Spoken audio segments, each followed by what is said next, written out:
Hello and welcome to The Nice Knit, a podcast where we talk about knitting, and it's nice.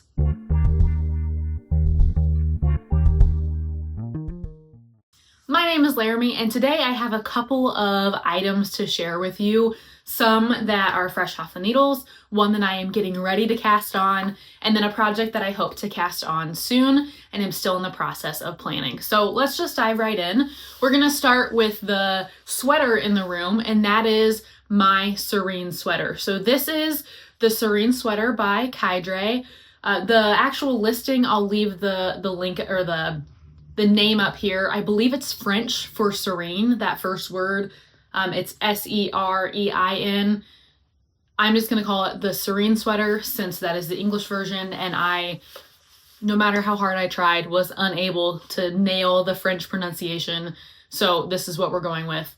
And then, of course, Kydre, the designer, I am certain that that is not how you pronounce her name, but I could not find a good pronunciation online. So we're going to go with that, and I apologize to the designer for absolutely butchering your name. It is a very pretty name, I'm sure. I just cannot pronounce it. And if you want to tell me how to pronounce it, you the viewer, I would love to learn because I hate messing up people's names. But all that, I digress. It's done. This is the first sweater that I ever knit, and I have to say, it is very cool wearing an item of clothing that I made with my hands, a couple balls of yarn, some knitting needles, and a pattern. Like, really not a lot to it, and I have an entire shirt that I can just wear out into the world whenever I want. It's really cool. I really liked this pattern. This was an excellent first pattern. It is a mock, or I guess it's an actual turtleneck. You could fold it over to make it like that real turtleneck look. You can also, I believe the designer in the pictures wears it more as like a loose turtleneck, more like a funnel neck kind of situation. I like both of them, depending on how cold I am. I'm a little warm, so we're gonna go with the folded over turtleneck so I can get a little bit more airflow. I'm gonna stand up and show you the full sweater. I switched to a stool today so that it was a little easier to move around. But this is it. So we've got our turtleneck. This was short row increases in order to make a higher neckline in the back and lower in the front, so it sits really nicely on your neck. So you can see that right here. Short row shaping, that's what that's called. Not short row increases, short row shaping. And then it is just a lovely raglan sleeve. So you can see the raglan increases over here. And I think it's just really elegant and pretty, but also very subtle. So it's not like when I stand back here, it doesn't yell at you that this is a raglan sweater. Just when I get close, you can really see it. It's just stockinette stitch all the way to the end, bound off. Let's see if it'll focus. And so it's kind of rolled. And of course you can roll it as much as you want. I allowed it when I blocked it to roll a little bit because I like that subtle rolled look.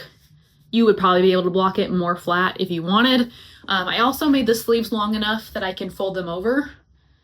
And then the bottom is also the same where, let me kneel on this actually so you can see it a little better. So I didn't do any kind of special cuff or waistline on this. I just, as called for by the pattern, I went down a needle size for the last 2 inches here and just knitted and then bound off using just my regular stretchy bind off technique. I think that's different than maybe what was called for in the pattern, but I was comfortable with that bind off technique, so I went ahead and went with it. But yeah, this is my Serein Sweater in its glory. As I was blocking this sweater, I don't know if you can see, there's a couple little muddy footprints back here. You may or may not be able to see that. Mr. Theo decided to walk across my sweater as I was blocking it with muddy feet. The sweater was still wet, so it absorbed the mud rather than being able just to like brush off the mud. And when I rinsed it again and laid it out and blocked it again, the mud didn't come out. It was kind of stained.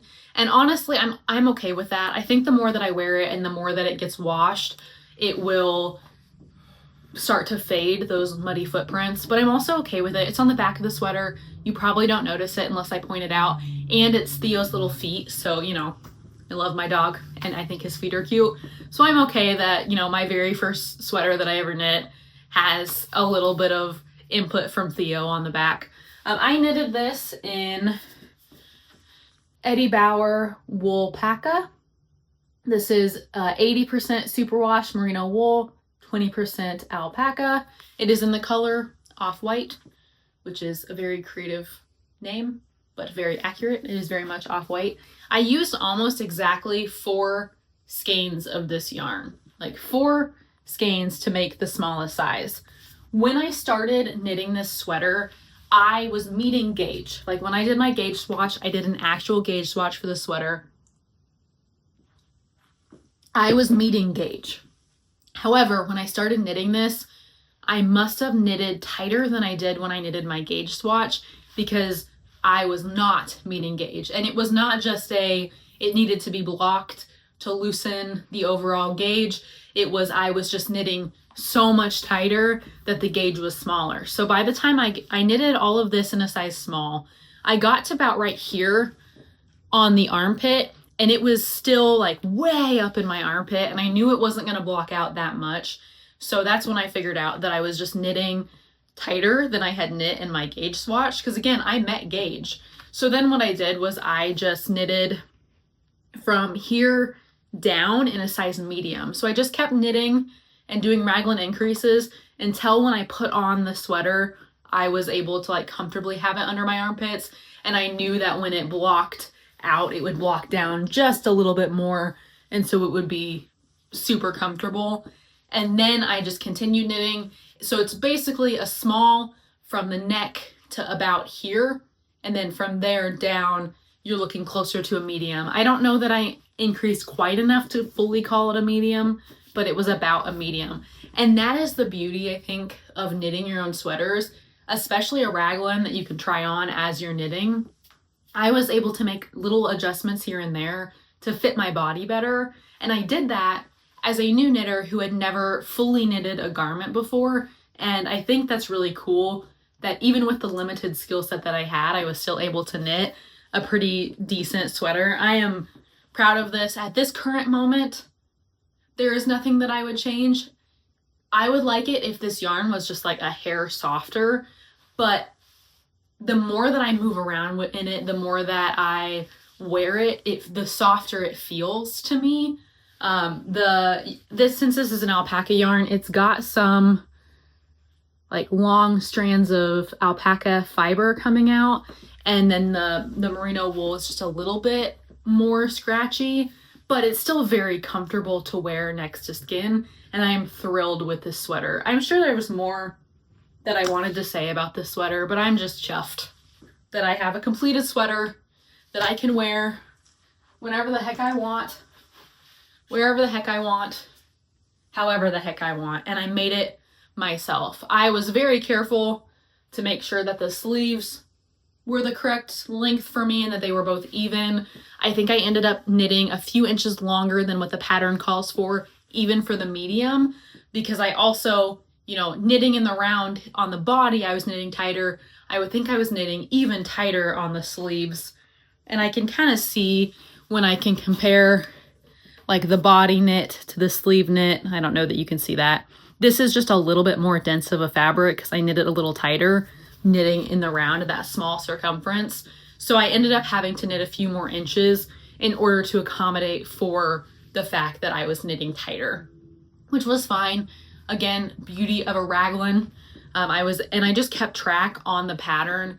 Okay, so after my final decrease, I knitted, 2 more inches or 3 more inches and then bound off and I actually counted exactly how many rows I knitted so that both of my sleeves would be even, because that was something I was super worried about. When I blocked it, I did accidentally stretch one sleeve when I was kind of gently squeezing the water out, and I ended up having to re-soak it and do that again. But now, I don't know that you can see, after that, my sleeves are the same length. So if you are blocking a sweater and one sleeve is like 10 times longer than the other one, which it was like kind of crazy how much longer the one sleeve was than the other. Just re-soak it again, give it another 10 minutes in the water, and then be incredibly, incredibly careful when you're squeezing the water out.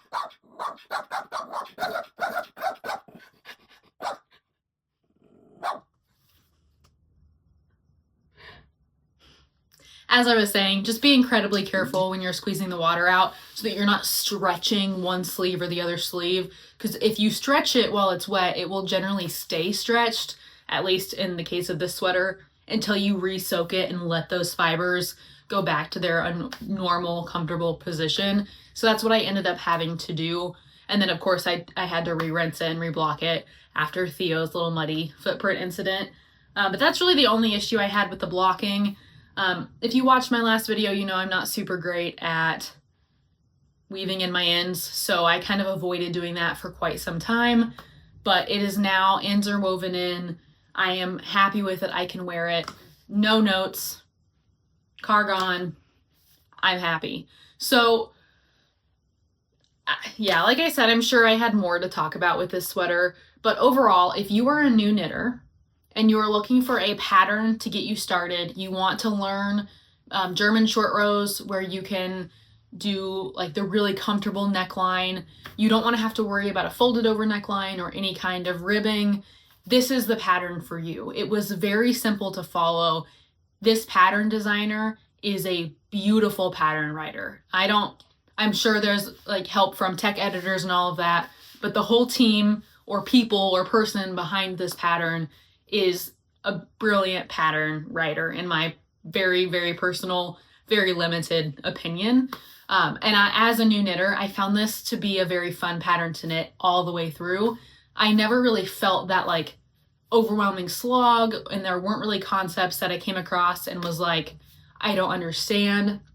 I felt like she went really deep into each concept and explained everything very simply.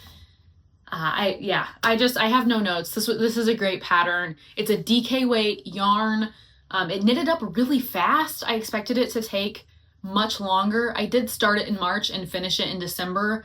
However, I took off the entire summer and about half of fall from knitting it. So really, when you take out that time, this sweater flew off the needles, and it really only took just under 4 balls or 4 skeins of this yarn. And this yarn is it's a 100-gram ball, 277 yards. So I know I expected it to take a lot more yarn to knit a complete garment like this. Keep in mind, I am generally a size small / size medium, depending.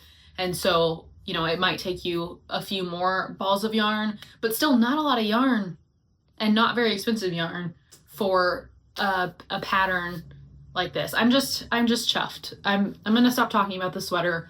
I could talk about it all day, though I don't know that I would add anything to what I've already said. But yeah, Serein Sweater, no notes, beautiful, love it. All right, my next thing I want to talk about is an upcoming cast on, and this would usually be where I talked about my newly casted on, but I haven't casted on anything new yet.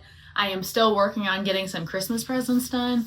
I know that as of filming this, we're halfway through January, and I have not finished my Christmas presents. Luckily, my family and my friends are very, very understanding of how my brain works, and I went down this YouTube rabbit hole instead of knitting Christmas presents like I had originally planned. So they're all understanding. If you're watching this, I love you all. I appreciate your understanding, and thank you for allowing me to hyper focus on this new endeavor rather than finishing the things that I had originally promised. You'll get them. It just might be 3 to 5 business years. We'll get there. But the next thing I'm going to cast on is socks. Ooh! As I'm going through this, I realize I have another fresh off the needles for you. My second pair of socks. So I am referring to these as my January socks. If you watched my video about 2025 knitting goals, you will know that I am planning on knitting 1 pair of socks every month for a total of 12 socks by the end of the year. But I finished my January socks. So these are them. and they are still wet, full disclosure, still blocking them. This was knitted with Sockstar Tutti Frutti Pop. I enjoyed knitting this with this yarn, but I think I like the Peyton's Croy a little better. I'm not entirely sure why. I just think I enjoyed knitting Peyton's Croy a little bit better. But I knitted this using the, well, I don't have it written here.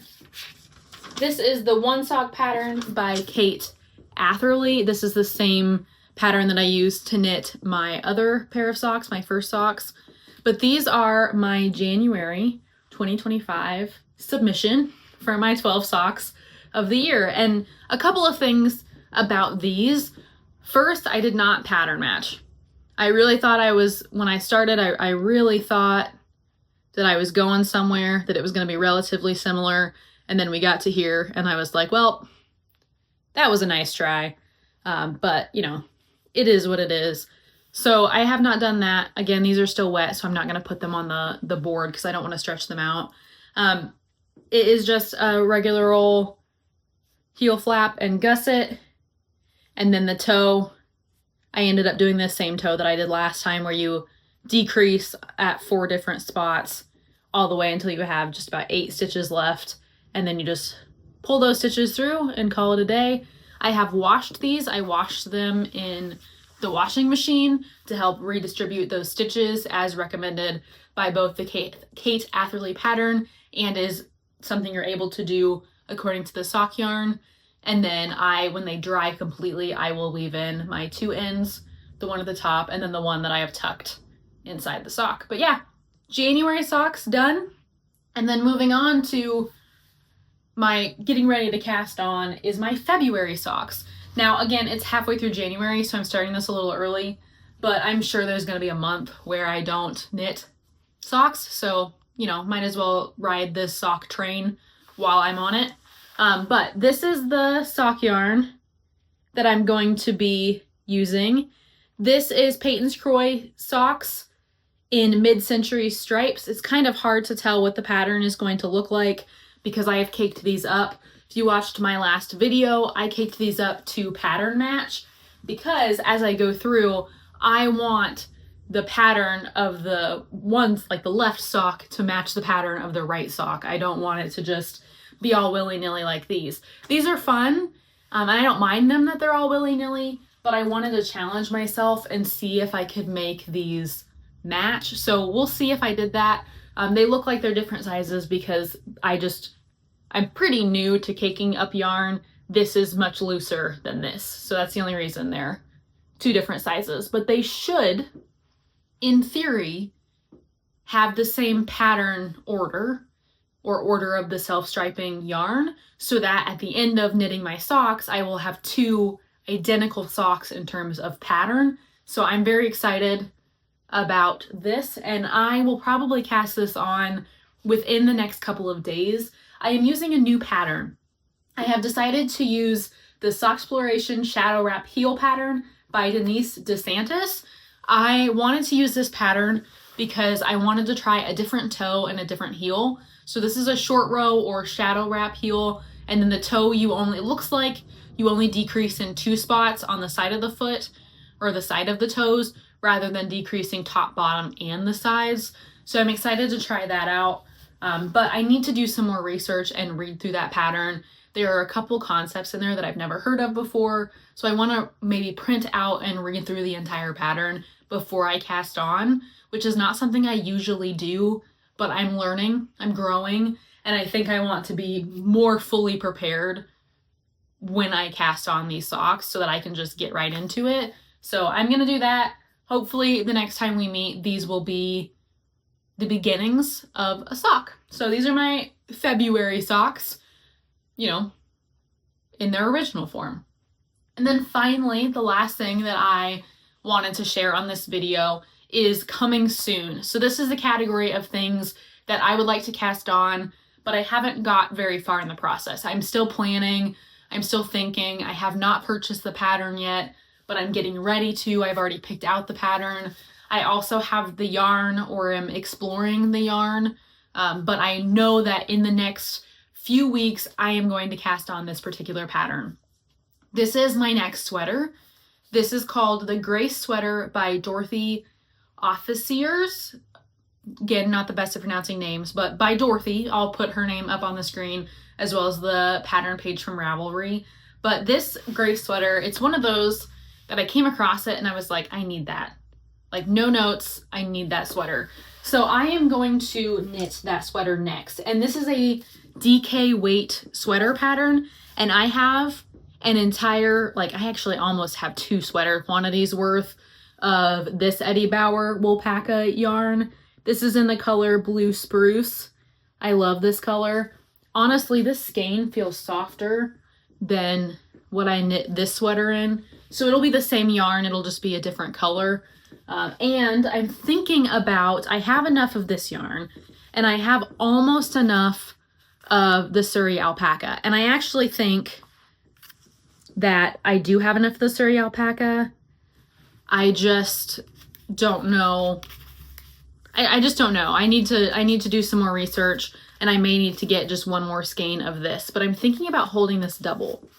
And I have not done a gauge swatch yet. So this is, you know, a lot of alpaca. So this is Woolpacka, which is 80% merino superwash, and 20% alpaca, and then Surrey alpaca is going to be 68% Surrey alpaca with 32% nylon. I just really like the color. It is really soft.